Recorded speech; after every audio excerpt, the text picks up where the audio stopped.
Мәскәү сезне, мегаполис, ничек кабул итте? Бу бик кызыклы сорау сезнең.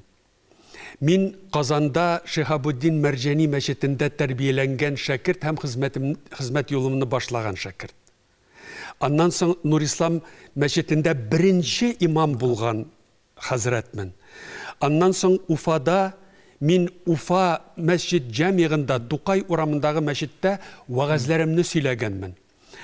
Инде Казанга яңадан Мәрҗани мәчетенә хезмәткә кайтам дигән вакытта, ул вакытта инде Диния назаратының рәисе муфти булган Тәлгат хәзрәт Таҗетдин миңа әйтә: "Юк, хәзрәт, син Казанга кайта алмыйсың. Сине Мәскәү раслады. Мәскәү мәчетенең имам хатибы иттереп Мәскәүгә алырга." Мин белә идем, Мәскәүдәге татарлар күпчелеге Түбән Новгород татарлары, мишәрләр. Миңа үземнең туганнарым, Казандагы кардәшләрем әйтәләр иде: "Мәскәүдәге татарлар усаллар алар. Алар сине ашыячаклар" дип. Мин Мәскәүгә шундый хис белән бардым. Чөнки минем Мәскәүдә туганнарым юк. Мәскәүдә артык дусларым юк.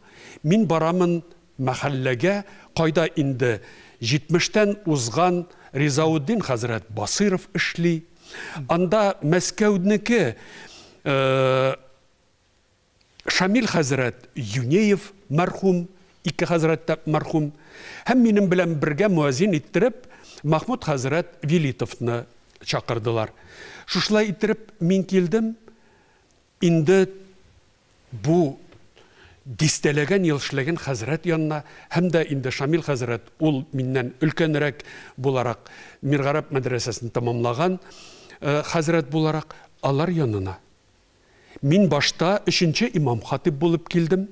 1 елдан соң мине мусульманнар үзләренең гомум җыелышларында 1нче имам хатиб итеп сайладылар. Шул вакытта мин Риза хәзрәттән сорадым: "Риза хәзрәт, сез соң ничек карыйсыз моңа?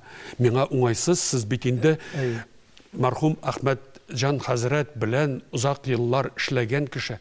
Ул әйтте: "Юк, хәзрәт, сине халык сайлады. Синең вәгазеңне яратты. Сине имам иттереп кабул итте. Шуңа күрә мин риза, 2нче имам булып хезмәт итәргә, син 1нче имам хатиб." Шулай итеп миңа туры килде.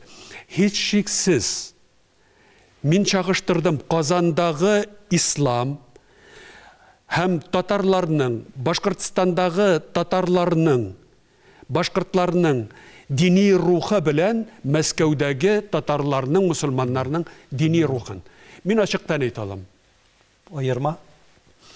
Аерма минем өчен искиткеч зур булды. Татарстанда, Башкортстанда дингә ул безнең әти, әниләребезнең, әби бабаларыбызның дине. Шуңа күрә ул бик күз нурыдай калбендәге иманны ныклап сакларга дигән тойгы бераз монда басылган иде. Әмма Мәскәүдә ул шул кадәр көчле иде. Шуңа күрә әйтәләр дә, мишәрләр диндерәк дип, алардагы ихлас көчлерәк дип. Менә мин Мәскәүгә килгәннән соң андагы татарларның ихласын, ул өлкән буында гына түгел, урта буын һәм яшьләрдә дә аны күрдем. Шуңа күрә минем Мәскәүдә яшәгән татарларга, Мәскәүдә яшәгән мусульманнарга ихтирамым бик нык артты, ныгыды. Чөнки мин алар белән кайнап эшне башладым.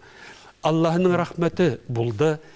80нче елның соңында, 90нчы елның башында динебезне ныклап, рухи яктан күтәрүгә безгә мөмкинчелекләр ачылды.